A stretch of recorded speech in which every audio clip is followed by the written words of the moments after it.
All right, I'm in the girls' room now. I had forgot to tell you guys a few things that once I watched the video, I was like, man, I should have mentioned this, mentioned that. So I'm gonna go on and flip the camera around so you can see. First of all, what you see here is, again, the blue carpet that we talked about. Now, this blue carpet was on top of plywood. And I don't remember telling everybody that I actually had to come in here and pull up 5/8 plywood off of this flooring here. That's why you see these 1x6s.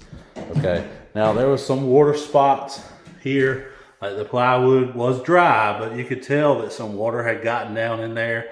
That's where I ripped up that sheetrock getting the plywood out, where I tried to cut it and bend it up. It was pretty nasty. I've got some pictures that I'll upload in a video.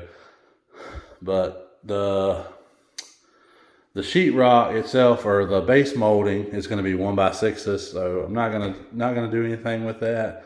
Just gonna cover it up because you're not gonna see it. I don't think it'll get any worse. I may put some mud over it or something like that, but probably won't do too much with that. Now, again, I wanted my flooring to be level here. So when I tie on my new oak flooring that we have over here, now it'll actually just all be flush. One reason for that is my girls are kind of trip hazard or whatever. They like to trip over stuff that's, they don't pick up their feet, I guess. But you can see in here, kind of scuffed the baseboard up. When I said yesterday I did it backwards, I scuffed some of it up, cutting it up, because apparently when they built this place, this was just going to be a playroom. And then when somebody remodeled it, after the people that owned it before me and the previous owner, they come in here and they put plywood down everywhere, and they built these built-ins over top of the plywood. So on this side, the wall came down, the edge of the plywood was right there at the wall. When I took the paneling down, I should have picked up the plywood then. I wasn't really thinking, but hindsight 2020. So again, you can kind of see it here. I had to go in with my Sawzall and cut it all out, and then I got a little DeWalt roto zip tool that kind of goes up underneath it. One more thing that I forgot to mention, notice that all these receptacle boxes here are all in the wall, but this particular receptacle here does not have a box. Now it will get a box. It's going to get a flush mounted box. You may be asking, why is it going to get a flush mounted box? Well, below this, or behind this wall here, and below this floor, there's a chimney that goes all the way up. Okay, so really about at the most 2 inches from here, from the sheetrock back, there's a brick wall. All right, so the person that came in before us, they actually had some strips put in, and the strips were built out over the brick.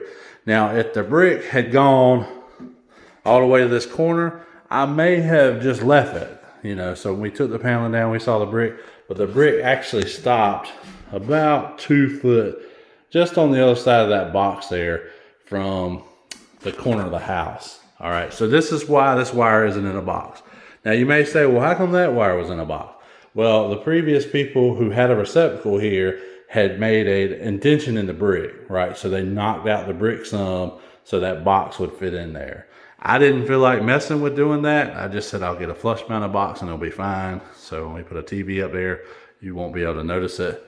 You can see here, I went with a 3/8 sheetrock. You can kind of see that I don't have a lot of room with this molding around here to, it doesn't stick out. Normally the door casing would be on top of the sheetrock, but in this case, the way the door frame and everything worked out, you would have had to come in here and readjust everything, and it just wasn't worth it. So I just did like they did with the paneling, and I just went right up to it and caulked around it and mudded to it. All right, so no work done in here really today. My uncle did put a coat of paint on that door casing. It looks really good.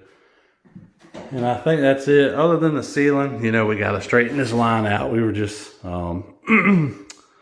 getting some paint on the ceiling and getting some paint on the wall. So it's a fighting battle. You put paint here and then you got to come back and put this paint. But eventually you get it. You just got to keep going back for it.